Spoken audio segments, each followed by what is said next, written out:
Hey guys, Abner Miranda here. Why carrying one in the chamber is important.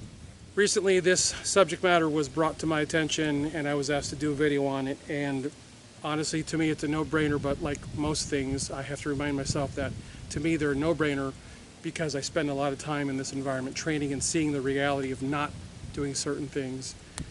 And carrying one in the chamber to me is very important, and it's something that I definitely do. Well, okay, let me put it this way. Disregard these two guys. Let's say that I'm walking toward my car, and where this camera is a bad guy. And as I am approaching my vehicle, this person cuts between two cars and begins to approach me. And they go from a walk to a sudden sprint. And all I have time to do is instantly jink the direction of travel, pull my shirt, and go like this, and start shooting at that person. If I don't have one in the chamber, I then have to pull it, rack it, overhand, underhand, whatever the case may be, and then get to work. In doing that, it forces one extra computation for my mind to make, because if I have one in the chamber, all it is gun out, feet in motion, and start shooting. But if it's not, it's feet in motion, gun out, shirt up, gun out, rack, level the gun back up again, and then start shooting. And that can take considerable time. I've had enough simunitions training, and because I videotape, not only do I see my runs, I also see everybody else's runs, and I spend days, if not weeks, constantly going over the same exact thing, just repeatedly seeing the mistakes and going, that's why they did that wrong, that's why they got hit in the head, that's why they got clipped in the arm, on and on and on and on. Carrying one in the chamber is a standard American thing. It's not a standard thing in other parts of the world. And many years ago, a friend of mine who has dual citizenship, US and Israel, was working for an Israeli company, and I met up with him at SHOT Show, and I asked him the question about why is it that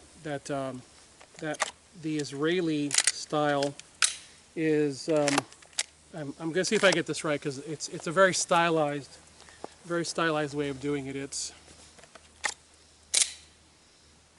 something like that. It's the gun comes out, they rack it, and then they point it.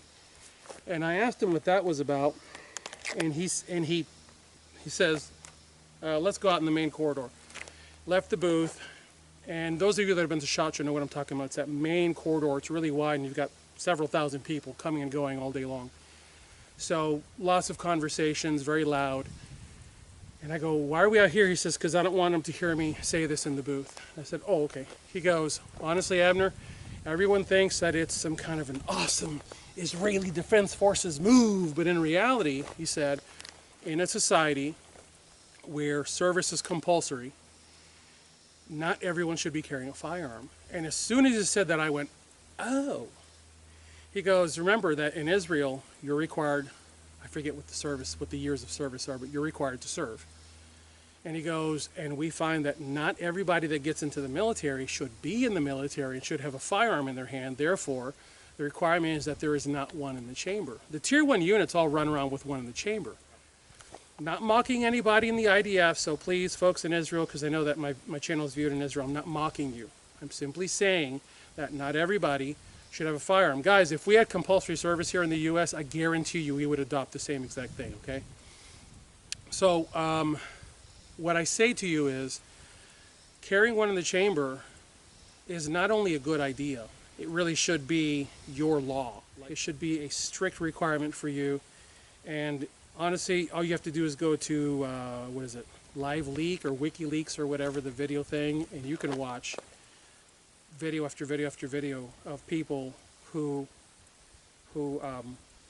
got the drop, a criminal got the drop on them, and because they reacted appropriately, they were able to immediately draw and fire and drive that person to the ground with the violence of action that they needed to take that violent action away from them and take control of it. So in closing, I'll give you this. The reason these targets are standing beside me is I wanted to show you this. These two guys are essentially two guys who tried to get up close on me, tried to get the drop on me, and I was able to get my gun up and while moving, give them body shots and then head shots.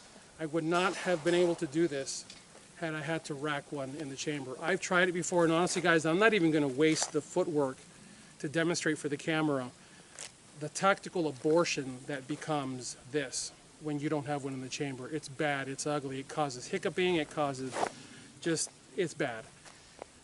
One in the chamber is law. You need to live by that law. As always, I thank you guys for watching. God bless you all. Get those guns out in practice. Have a good one.